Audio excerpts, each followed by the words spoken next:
Welcome to Neoscience Hub. Today, our editor Dr. Subramaniam S. Iyer will be interacting with Mr. B. Krishnan, Senior Vice President, Sales, Marketing and Strategy, TEMICO Motor India Private Limited, Bengaluru. It is a joint venture between Mitsui and Company, Japan, and TECO, Taiwan.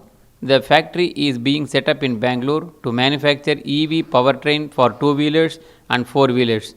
Mr. Krishnan assists in developing and building four-wheeler electric vehicle powertrain in India and also assists in product development in two-wheeler and three-wheeler segments to capture opportunity. He had earlier worked with Mahindra Intertrade for more than 2 decades.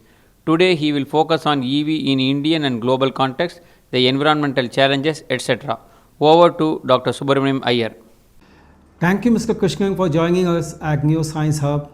Can you begin by telling our viewers what are the components of electric car vis-a-vis an internal combustion car or a fuel cars? Thank you very much. Good evening to everybody.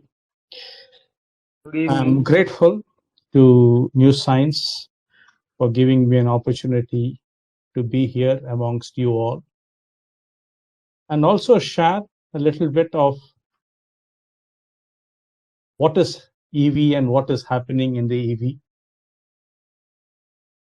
with a view to arousing more curiosity in people to go further and understand more about EV and more about the automobile industry as it progresses. When we talk about an automobile, invariably we all understand that we are looking at a vehicle which has an engine and we fill in fuel by way of petrol, diesel. Now we have CNG gas also. What happens in an internal combustion engine, as the word combustion says, is we are trying to burn something to get mechanical energy out. When we say we are trying to burn, we are actually burning. It is a chemical reaction that we are creating. A chemical reaction of burning is normally called an oxidation reaction.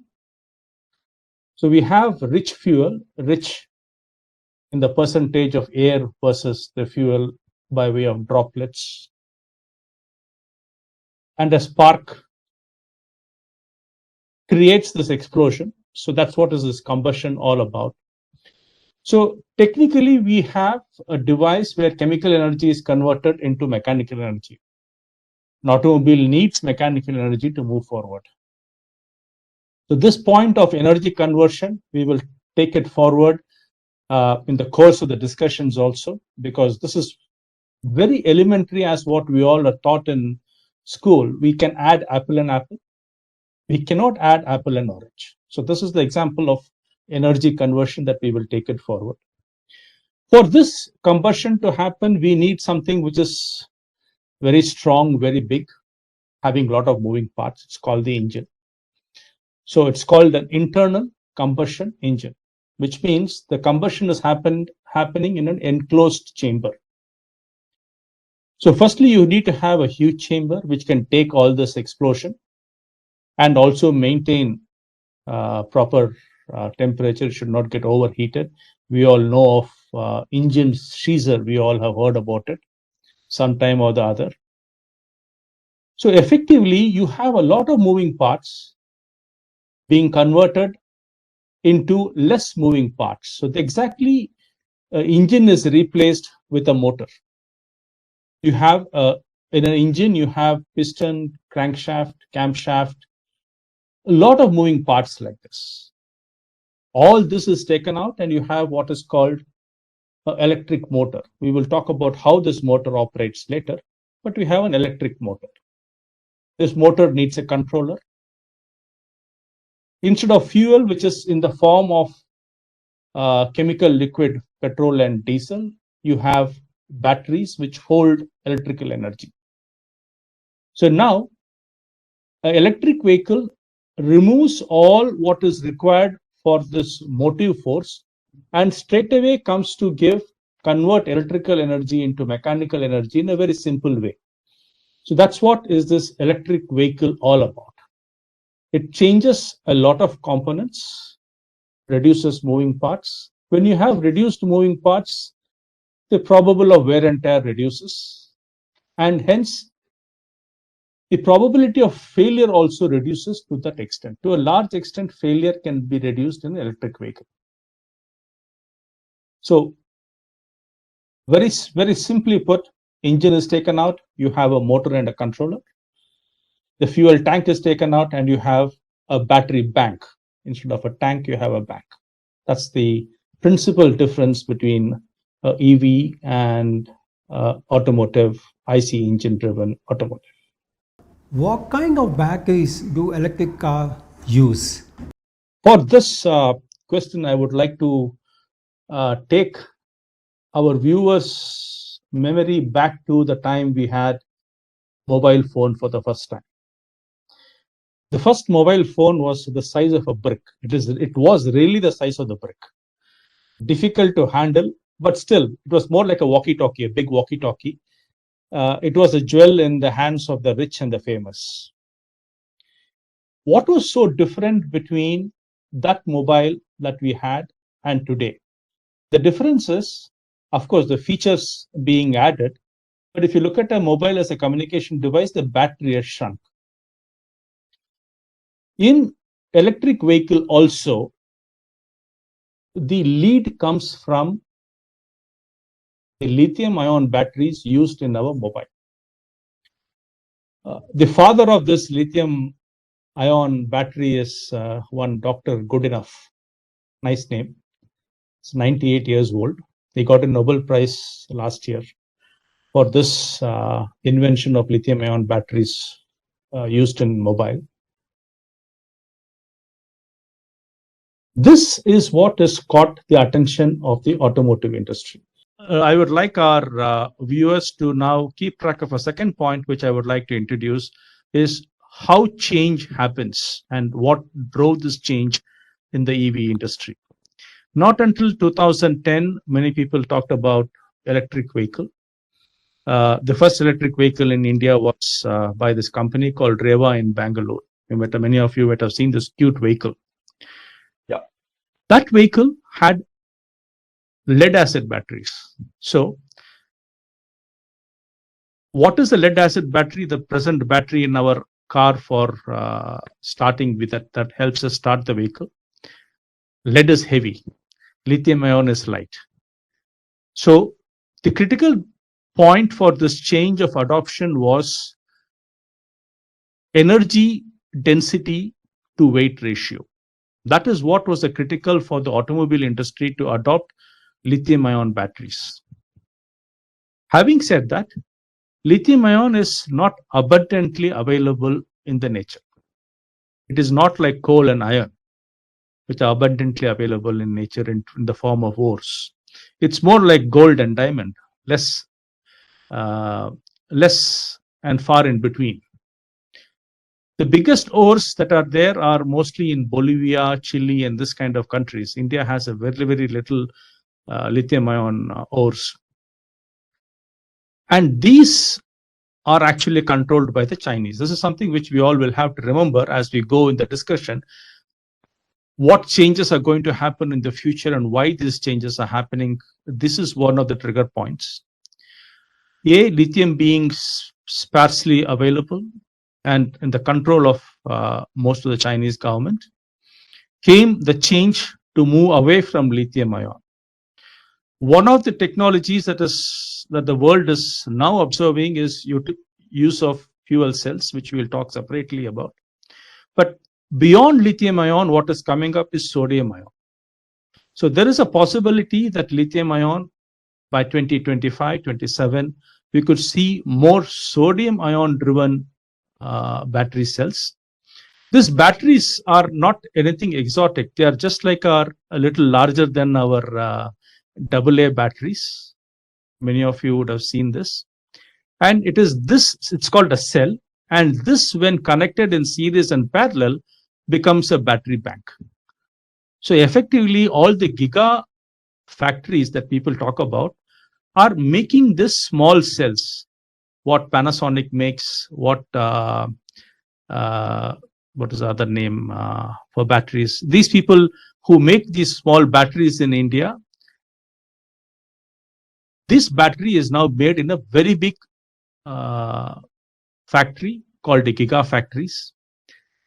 So the future looks more like lithium ion for the next couple of years, and then could move into sodium ion based on availability and what is the weight to energy ratio that is available. So this will be the trend. However, as since you asked what is the possible trend, there is a talk of hydrogen cells also coming in. Hydrogen fuel cells will not be too very accommodative in the smaller segment of automobile, especially two-wheelers, three-wheelers, and small passenger four-wheelers. They would normally come in the bigger segments like bus or something else. Now that you have explained about batteries, what's the present trend in the batteries? The present trend is more on the lithium-ion batteries. While there was initial phase where people did use lead-acid batteries, the government of India has come up with this FAME subsidy kind of support for the EV segment. This FAME subsidy predominantly focuses on energy efficiency also.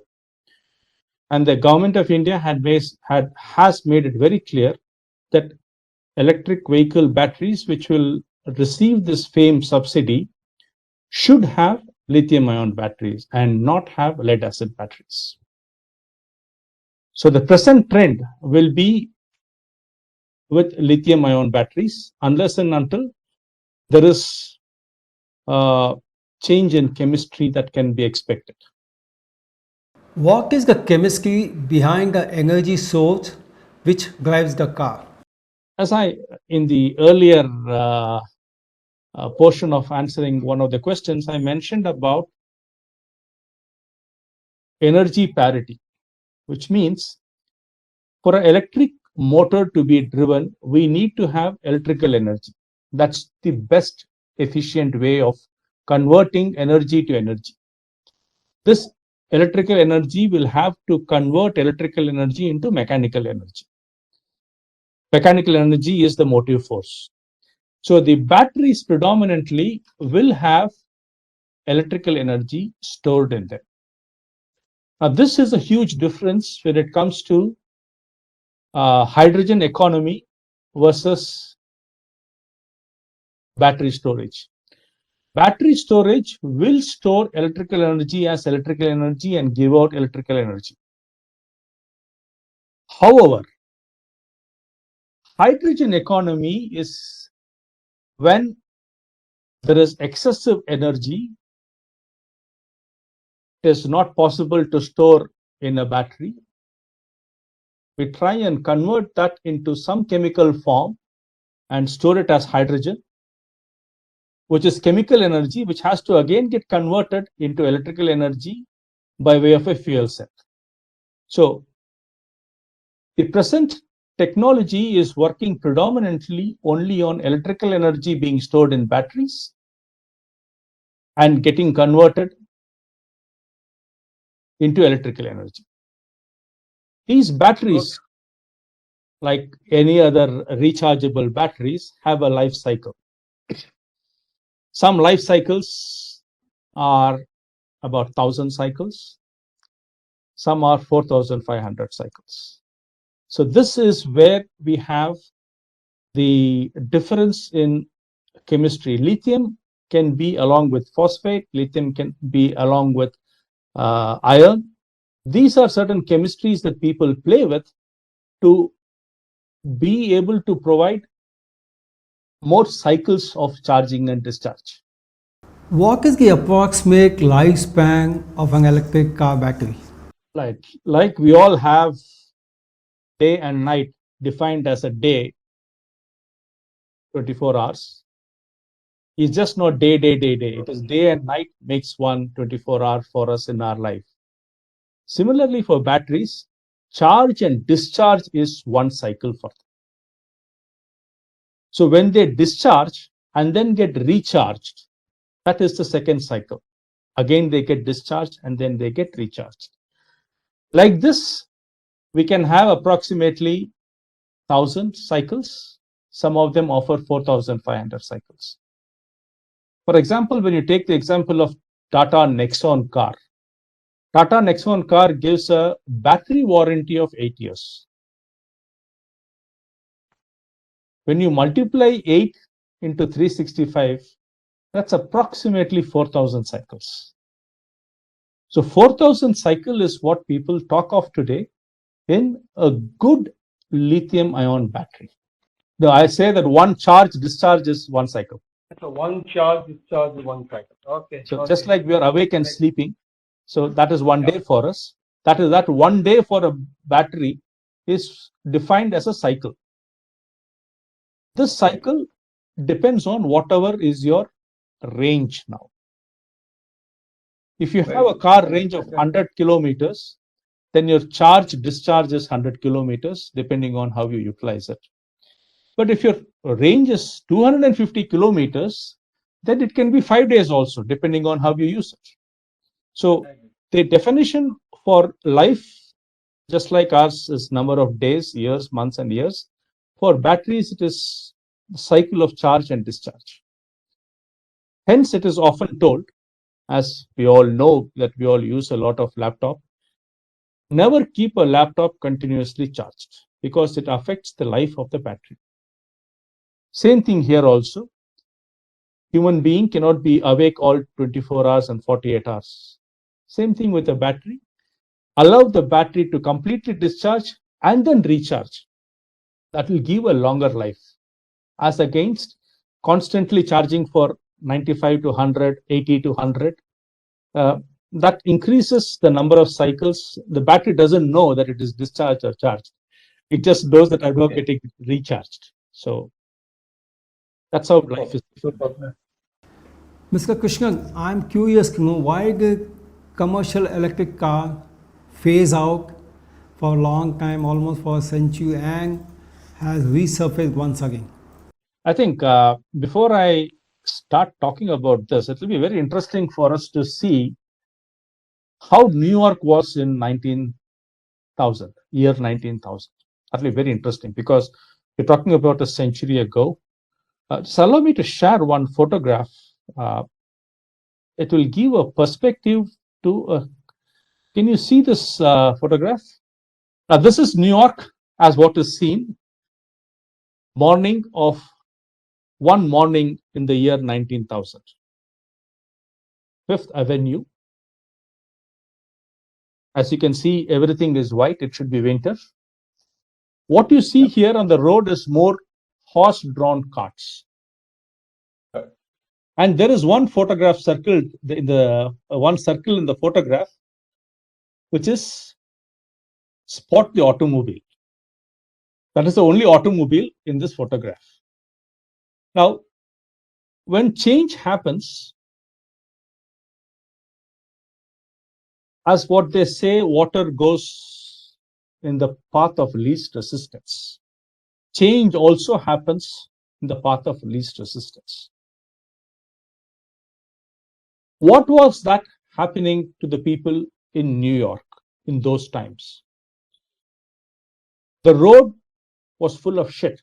It is true, because when this horse-drawn carriages go on the road, horses doesn't. You can't tell the horse that this is not the time to ease. They would ease whenever they want to. It's a biological need. They haven't gone to the schools and colleges to know all these things. But they were putting up with all this problem because there was nothing available as change for them to adopt. So for any change to happen, there must be a means to change, like from a fixed line BSNL ITI telephone to a mobile. Mobile had to come, only then you could see change and people adopting that mobile. So this is what happened to USA in 1900. At this time, approximately 15 years ago is when electricity was invented. Electricity was invented 1885. Edison and all these people, Nikola Tesla, all these people were working in that direction. The first automobile was actually an electric mobile, but they didn't have the means to store the energy and power the motor. We didn't have the diesel engine and petrol engines come up that time. They were just in the initial phases. Ford hadn't started his automobile venture then. Unfortunately, the batteries of those time, they didn't know how to store energy and power the motor. So the idea of this mobile going away from a horse-drawn cart to fuels as petrol and diesel, that's when Saudi Arabia also was able to find sufficient crude oil. People knew how to convert crude oil into petrol and diesel, and then auto cycle and diesel cycle started coming in. So it is approximately that time that change started. There was a possibility of electric vehicle going at that time, but what became very easy was fuel was available plenty. So the path of least resistance is there was engine. Nobody bothered about pollution then. The only pollution they were bothered was on the roads. So you see how trend has changed. Over the years, people adopted automobile. Automobile became a big industry. It controls, just like the pharma industry, automobile industry controls most of the GDP in most countries. Some of the countries became rich because of fuel, some because of technology that they had. Germany because of the technology that they had. This is the history of automobile. All of a sudden, come 2000, 2010, somebody started saying global warming. You see, that time the pollution was on the road, and now somebody started saying that the pollution is in the skies. Global warming started taking policy decisions adopted by countries. Automobile pollution became one of the biggest things that they were wanting to handle. Automobile pollution was one. Second one was our coal-fired thermal power stations. These were two areas which were targeted. This was targeted, I think, somewhere in 1994 or 1996. There was a declaration that took place somewhere in Brazil, which said that we will stop using two-stroke engines. For those who were born much before 1990, 1985, there was this two-stroke Yamaha scooter, Yamaha motorcycle, more popular than Hero Honda Splendor. But all of a sudden, when countries started adopting policies more important for humanity, that policy stopped two-stroke engines. And four-stroke engines and all those things were said that you have to move from BS2 to BS3 to BS4 to BS5 to BS6. But there is a limit to BS also. You can't keep doing BS, because the SO2, SOx and NOx, as what they say, and particulate emission were there. There was also a very famous case of Australian cricket team saying that they will not play a cricket match in Ferozshah Kotla grounds in Delhi because of pollution. Their eyes were burning. That's probably the first time the Supreme Court woke up and said, yes, even our eyes are burning. We didn't know what it was all about. So this is what history, policy were coming in. People wanted to change the way we lived for the future generation. This change, policy change, came up slowly from, we had Kyoto Protocol. This policy decisions had an impact on the Indian automotive industry. Now I'm talking about Kyoto Protocol and Paris Accord. Alongside, during this time, many European nations started talking about certain important regulations in the automotive industry. This regulation is what is called CAFE norms. Very interesting norms. They call the CAFE norms, CAFE, E with a French, the German oblong one. This norm actually talks about, it doesn't talk about any particular vehicle's pollution anymore. It talks about the total pollution by that automotive company. Now you see what happened. It is not that I, as an automotive company, can release one fantastic vehicle with low emission, but continue to have high emission vehicles. This is one of the important decisions taken by the automotive world to control pollution, because each country had to achieve their targets of controlling pollution. So along with the policy, the automotive industry had to now look at the CAFE norms. The interesting calculation, the CAFE norms is the total pollution by per vehicle. If a company like Tata or Mahindra have 1,000 vehicles in the market sold this year, the complete pollution divided by 1,000 is the calculation for that company. It's very simple math. Now they needed something very quickly. It is something like when we have a guest at home who come in all of a sudden, the women come out with something 5-minute magic, not the baggy one, some upma or something very fast. Electric vehicle was one such contraption which came up very quickly. And this is what forced many nations to say that if you're doing electric, we will give you a discount. A word discount is very important here. Amazon maximum sales happen on the day when they say we have maximum discount. I have heard of Alibaba doing billions and billions of dollars on discount days. Moment the government started saying, I will give you a discount. That is, if the total cost of the vehicle is 1 lakh rupees, I will give you a discount to the extent of the battery that you have. This became a trigger point. You see, when policy comes alongside with support for the policy, this is what is called the building of an ecosystem. What the government of India, government of China also did that. Many countries are doing that. Government of India, as an example, if I take, they said, if you buy a vehicle in the next 2 years, I will give you a discount in the form of a subsidy. You don't have to pay in advance. That amount will be reduced from this actual sales value of the vehicle. Now, look, again, come back to this Upma story. This Upma, if we take our memory, jog our memory back to about 20 years ago, when computers came, they were called desktops. We had the best names, AT&T, Dell, big names, IBM. I think I will take AT&T and IBM. Those brands don't exist anymore. Compaq exists, Dell exists. Then came the round the corner assembly guys, people who could pick up 5 things and put together and give you assembled desktop.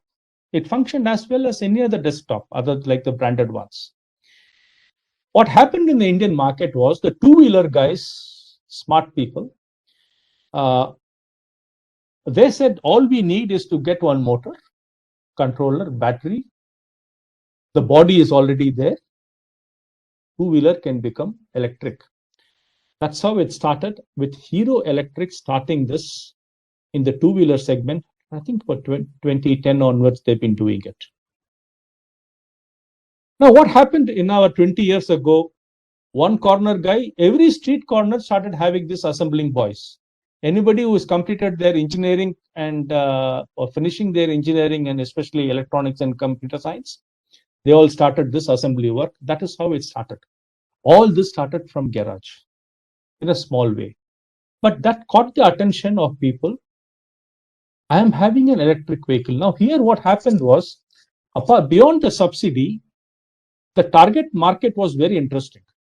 The target market was people, college students, housewives, normally a second vehicle or a less driven vehicle.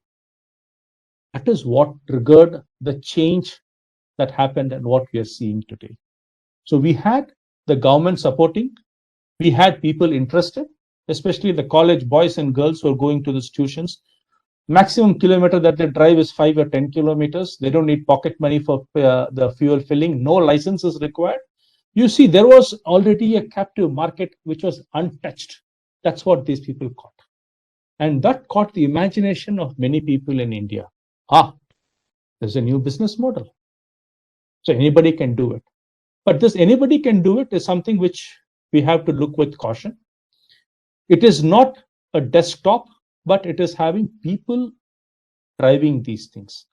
This is where there has to be some caution, exercise sufficient caution. The government came up with some rules. And with anything that comes new, there will be some mishaps. There will be some improvement in the rules.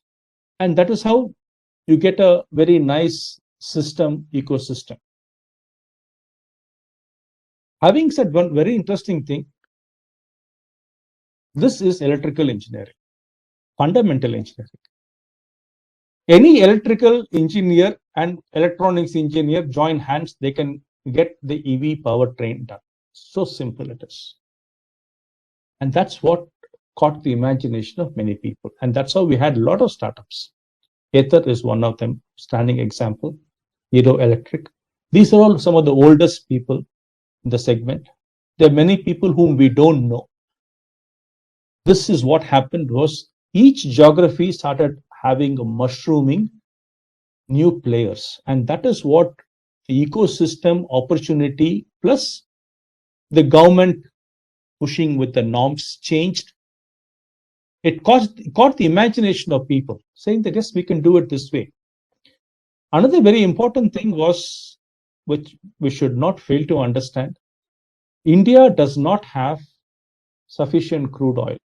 Whatever we dig beyond water, we don't find anything else. India spends about $200 billion in importing fuel. If this $200 billion can be used usefully elsewhere in foreign exchange, it is not in rupee, it is in foreign exchange. So that mattered a lot for the government. So they are bringing new employment.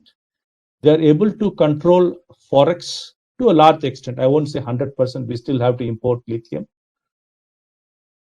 Plus, it caught the imagination of controlling the SOx, NOx, and other things that come out of fuel. That's what changed now. Availability was there. There was a drive. People wanted to experiment. There are so many things put together. And that is what cooked up very well. Everything, as they say, there has to be a time for everything. I think everything fell in place at the right time. How are burning issues like charging infrastructure, battery shortages, battery fires, chip shortages addressed? Yeah, I will take up the other ones one by one. As we mentioned about this ecosystem, we have, I think there are two issues you touched upon. One as a burning issue as in the context of importance and shortages. And second one is a real burning issue, I think you talked about on battery fires or something. I will touch the first, the former one, elaborate with an elaborate example. As I mentioned, for anything to kick off, you need a few ingredients. These ingredients form the critical mass for any reaction. Critical mass as used in nuclear reaction, for any chain reaction to happen, you need the critical mass. The government was going about creating the critical mass by way of consumption market first. After having developed the consumption market for the products that are going to be made, the government had to now find, people started saying, where do I charge? Now, when you have the smaller scooters, it's easy to charge at our homes. But when it came to the bigger ones, that's when the concept called range anxiety started coming in. The range anxiety is very similar, akin to young teenagers who have a lot of hunger. So they tend to eat more because they do not know when they will get the next food. That is very similar. This range anxiety is very similar to that. We don't know when we will get the next charging. Can we charge fully now? What will happen if I go there? I won't get a charging port. I go to my grandfather's house in the village. No charging. Yes. There's always a chicken and egg. There's always a chicken and egg story. Which comes first? Which comes next? Once this point came up of charging stations, where are they going to put these charging stations? Like any big road, the government is paving the roads for charging stations. That is one. We have a lot of companies, especially the government companies, who have taken the lead, like PGCIL, NTPC, BHEL. These people have taken the lead, saying that, okay, we will put the infrastructure, requisite infrastructure. It's a nice thing. Where are you going to put it? They can't come. I won't allow them to put it in my house, definitely. So they had to look for government places, which is owned by the government, easy to get land. They started putting it in railway stations. You have a lot of metros having these charging stations. Now, the government focused on a particular fashion. The fashion that they focused was last mile connectivity, first mile connectivity. First start from these places. Three-wheelers had a good start. They started having this mass movement of people in three-wheelers. So that's where the first connectivity charging stations started coming in metros. Near any large commuting place where we have feeder buses concept, less than feeder buses, those started becoming, you had communities or industrial parks which used to transport people. So these government places started being the feeders for charging stations. Then came batteries. We don't have sufficient batteries also. The government then came up with a policy called production linked incentive. In this, the government says that if anybody is interested in setting up batteries, immaterial of what chemistry, government is not defining the chemistry. If you want to put up a gigafactory, the government is willing to support you with sufficient funds. The government is taking part in this evolution. Now, the word evolution is very important. Sometimes you have revolution in industrial growth. Sometimes you have evolution. In this case, it is evolution, step by step. People are learning. And as they are learning, there are mistakes happening and they're correcting themselves. And it's a continuous process as in a school. So if you take this whole school as India, many people are learning new things about batteries, how to charge, how to discharge. At the same time, it is not possible for the government to put sufficient funds only for charging stations. They have so many other things to look after too.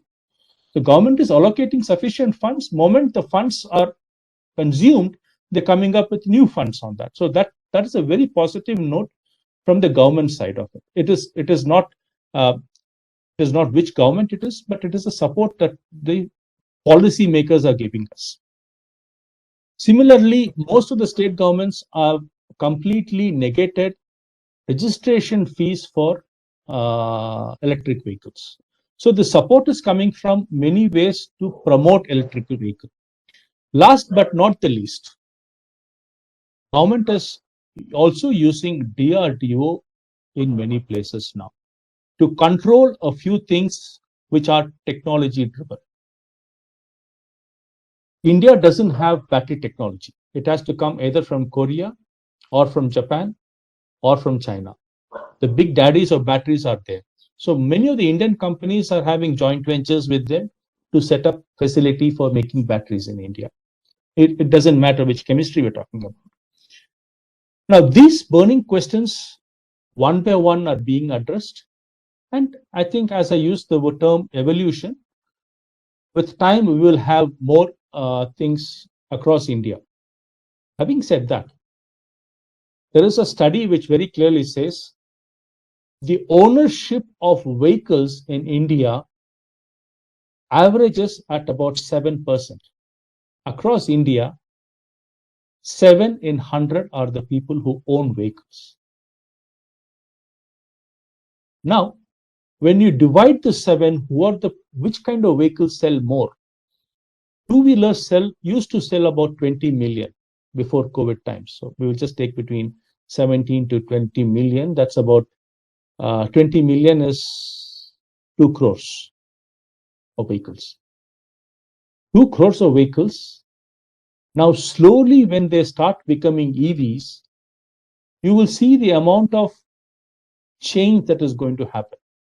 In all this change, this was not driven by the old order companies. The change was driven by the new order companies. You see what happens. When change comes, people who are outside the system adopt it first. Bajaj, TVS, Hero Motor Corporation, Honda scooters, they didn't come up first. There's somebody else who came up first and started adopting it. Change always comes from outside. This is the rule of thumb whenever there is change happening. This change is now brought about new millionaires, new billionaires. Now you look at Ather, look at Ola, look at Hero Electric. There's a company called Okinawa, started by a person who used to work in Honda two-wheelers. All these people are the new entrepreneurs who are driving change. It is very encouraging now.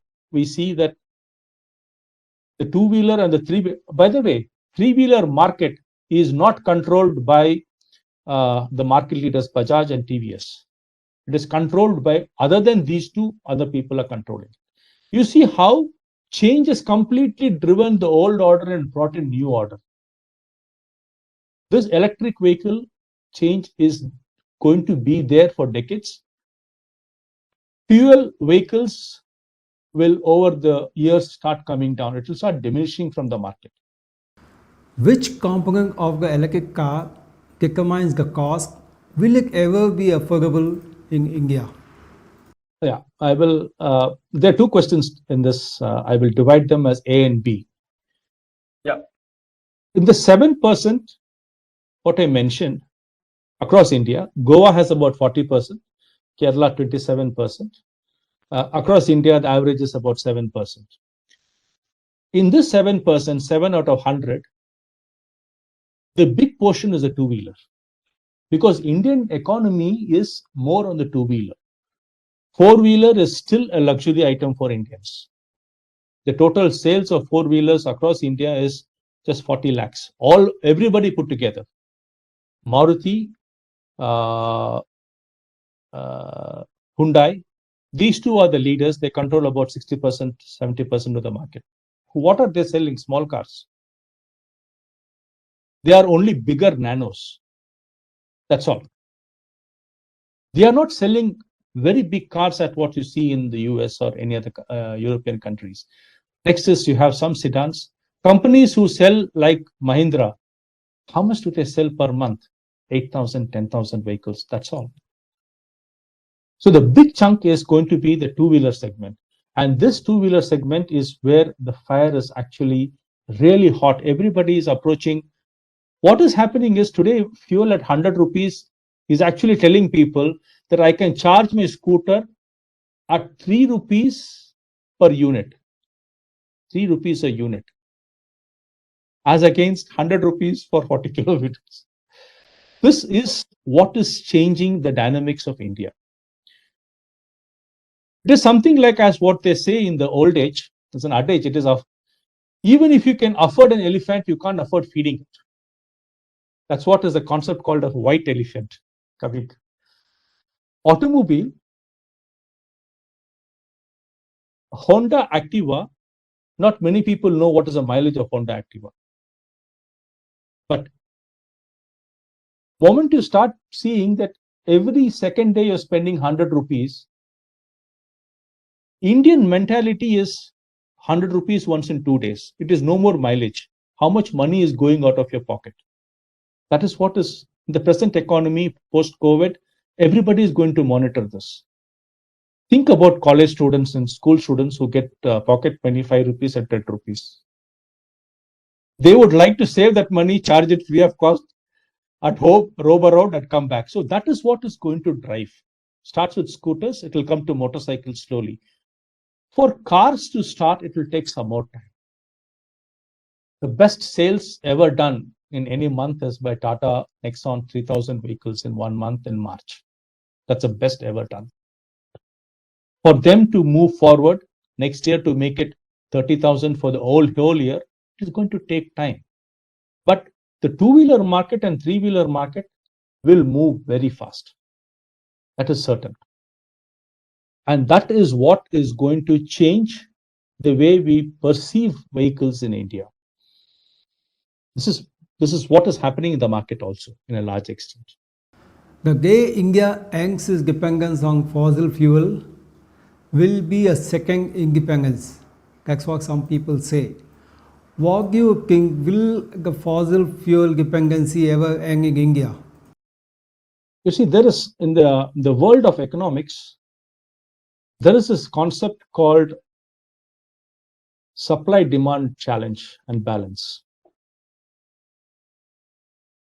Let us assume that 50% of the vehicle produced next year is going to be EV. That means the total consumption of petrol will start diminishing. Moment there is going to be the supply demand, the fuel suppliers, Saudi Arabia and their like Saudi Arabia, they all will have to make a change. They will start reducing the cost of fuel. Finally, at some point, there's this tipping point which people will say, for this set of vehicles, we will still allow fuel, petrol and diesel for some more time. That will keep happening for some more time. It will be a push and pull. But having said that, the flip side of this question is what is happening in the automobile world. That will give us a better understanding of what will happen to fossil fuel finally. Europe has made it very clear, EU has made it very clear, 2035 onwards, they will not allow any fossil fuel vehicle, which means the likes of Volkswagen, Benz, Renault, all these people will have to make a change. Similar to Europe, you have people in Japan also saying that Toyota took some time to accept EVs, but now they have also said that in the next couple of years, they're going to launch EVs. Whether we like it or not, government policies will drive these companies to go more EV. So it is this policy which will make the automobile manufacturers stop manufacturing fuel IC engine vehicles. But IC engine per se may not die. We will come to that point. It's a very interesting thing that is happening in the world of mechanical engineering. Here I want to share one more one more slide, whether it will make sense. It will give a better understanding of what automobile people are doing nowadays. Who were all keen to do what? Not many people were keen to do much. It says that about 8.4% of the global market was EV. And where was it? It was only in China. Next couple of years, this 8.5 will become 18, thanks to India driving it because of the two-wheeler people. The number of vehicles sold, that will become more, that will take it. But what is happening? That Europe has made it very clear, Japan has made it very clear that future is going to be EV. you all better change. You see BMW, Kia, Mercedes, Toyota, Volvo. All these people, what their promises are for 2025. By 2030, all of them claim that they will have only electric vehicle portfolio. So, whether we like it or not, the policies are forcing all the automobile manufacturers to go electric. So you see this, all these are all four-wheeler manufacturers. When I say four-wheeler, I'm talking about a passenger car level thing. There are not many bus and truck manufacturers you may see here. But you see two-wheeler is moving, three-wheeler is moving, four-wheeler is also moving. Slowly, you will have, by default, government policies not allowing vehicles to run on the road. This is going to be tectonic shift, as what India in their Paris Accord also claimed, that we need 2050 or even 2070 for us to stop our coal-driven power stations. Yes, slowly everybody is moving away. Europe has moved a large portion away from coal-driven thermal plants. They're all going in different fashions. Similarly, automobile industry is now forced to move away from this. Here is where we talked about fuel cell being the change for trucks and buses. It is difficult for trucks and buses to carry so much battery because they themselves are heavy.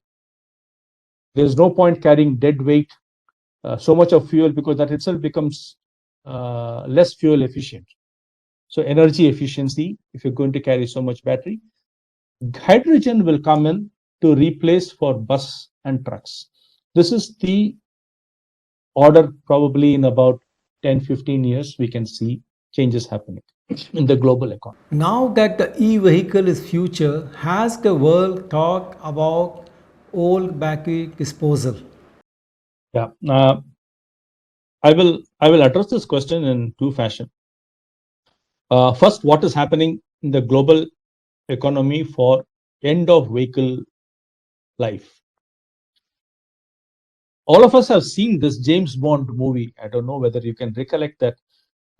There is James Bond is put inside a car and it is getting into a crusher. This is what is called the end of vehicle life. That is, the car is crushed and made into a solid iron box, sent back to the melting point for melting.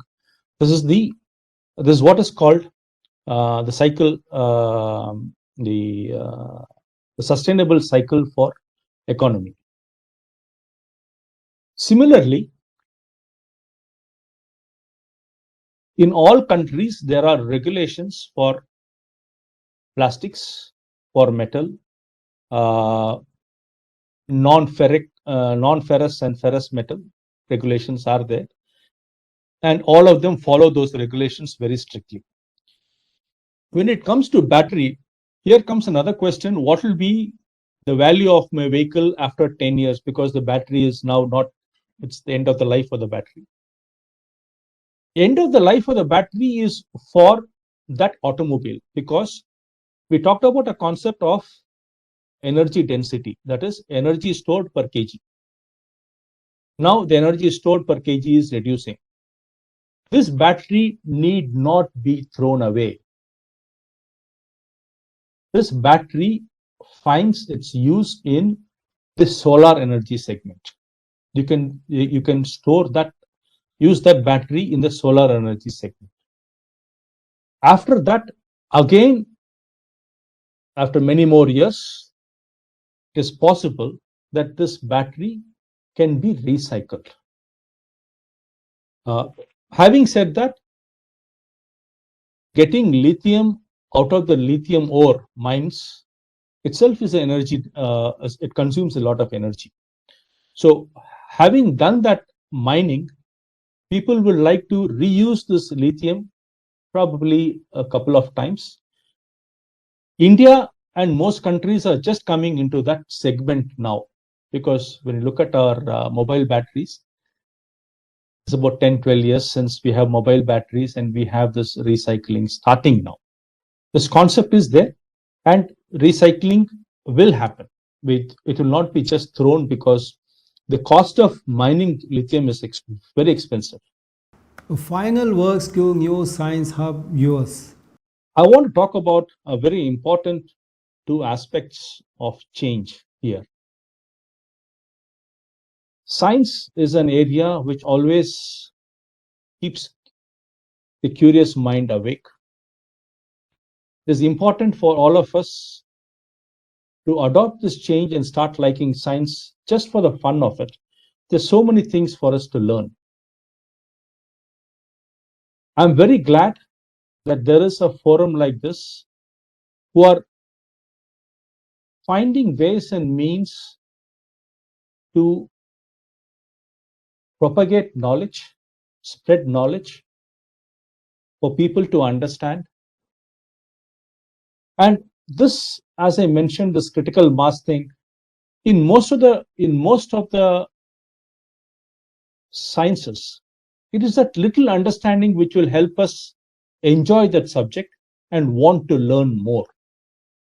So as this concept, I'm very glad that such a forum exists. And taking this forum forward, it will also be nice if there are some questions collected. It will encourage people to ask questions and probably a couple of sessions where those questions are specifically addressed to encourage those people to go and learn more. In today's world, thanks to YouTube, there's so much of knowledge available for all of us. Just not for the sake of learning, just to even enjoy. There is so much of physics available, so much of chemistry available for us to enjoy science. When we start enjoying science, we actually are trying to relive our lives to learning something new. And when we start learning something new, we want to learn more. As long as the habit of learning exists in a person, life is really enjoyable. This is something which, if we all adopt as a change, by pursuing some learning habits, it can even be drawing, painting.